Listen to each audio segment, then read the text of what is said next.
Terowongan yang biasanya cuma 10 menit, kini sudah 2 jam dikemudikan tanpa ujung. Penumpang pun mulai merasa janggal. Dulu, lewat terowongan Jongnanshan kecepatan 80 kilo, cuma butuh 15 menit, meski itu terowongan terpanjang kita. Tapi sekarang, sudah lebih 20 menit. Pria itu usul sopir putar balik, penumpang lain setuju. Tapi keanehan muncul. Sopir balik mobil dan tancap gas. Setengah jam berlalu, mobil tetap terjebak di terowongan gelap tanpa cahaya. Orang-orang panik dan mulai memarahi sopir.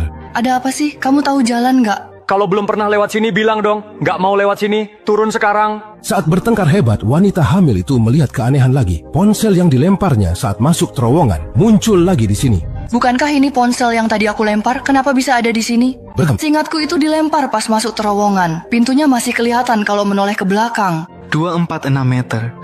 HP jatuh 246 meter ke terowongan. Kok yakin? Awalnya jarak lampu 3 meter. Setelah 50 lampu, jadi 4 meter.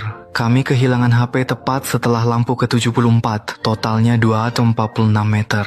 Anak jenius itu menghitung terowongan ini kurang dari 3 km, tapi sopir sudah mengemudi 30 km. Melihat keanehan ini, dia menduga semua orang terjebak fenomena lingkaran setan. Untuk membuktikan dugaannya, keluarga Chen mengambil benang wol, lalu meminta seorang artis memegang ujungnya untuk menelusuri terowongan, sementara yang lain menunggu. Namun, baru setengah jalan, benang itu habis. Untungnya, ada tali pancing di tanah. Mereka menyambungkan keduanya dan lanjut ke depan. Setengah jam berlalu, mereka tak kunjung kembali. Kepanikan pun menyebar. Wanita berbaju merah menatap spion, lalu menjerit keras.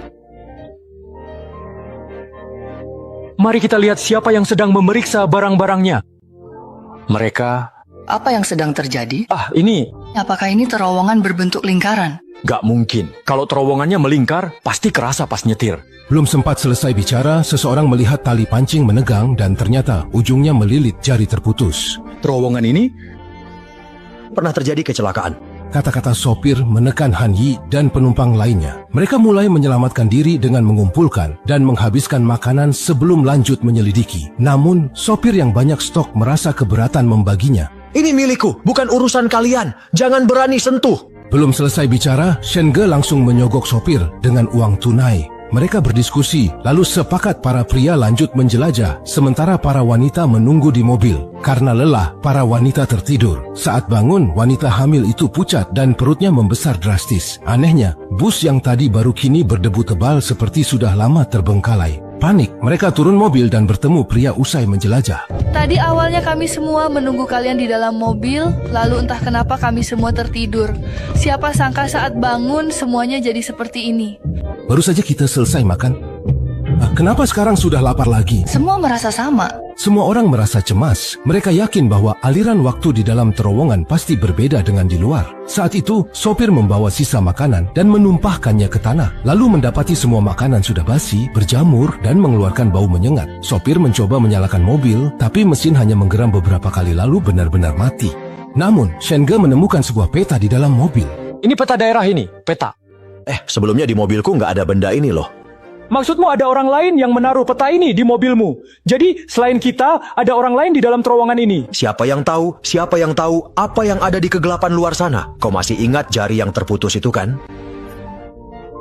Selagi mereka berdebat, Shen Ge fokus meneliti peta. Ia melihat terowongan di peta mengarah utara selatan, tapi kompasnya malah menunjuk timur barat.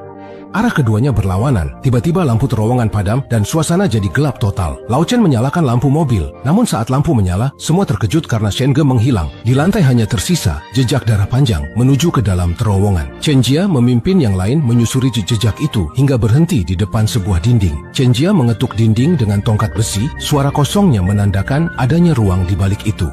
Tunggu sebentar. Sebagai agen asuransi, saya harus mengingatkan kalian bahwa di dalam mungkin ada hal yang tak ingin kita lihat.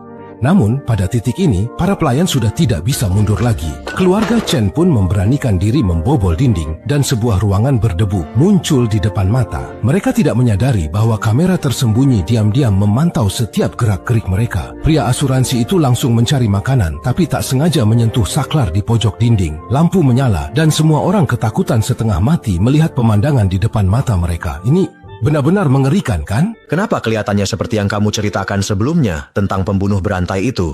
Tidak mungkin, kan? Pembunuh berantai apa?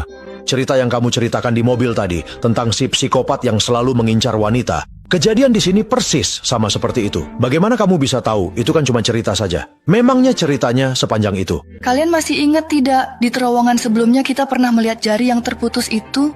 Sepertinya tempat ini benar-benar tidak baik untuk kita. Jadi sebaiknya ayo kita segera kembali saja sekarang. Chen Jia melihat 6 terowongan terhubung di peta dan di sudut ruangan ada pintu rahasia ke terowongan lain. Mereka membuka pintu itu dan masuk ke kegelapan. Namun, saat mereka melewati pintu rahasia, televisi tua di ruangan tiba-tiba menyala. Tolong, suara ini bagaikan kunci yang menembus dinding terowongan. Dinding hantu ini bukanlah fenomena supranatural, tapi proyeksi dosa masa lalu. Kekacauan waktu adalah penghakiman atas sifat manusia dan siklus obsesi. Tragedi lama dan kegelapan kini terjalin menjadi jaring raksasa di dalam terowongan ini.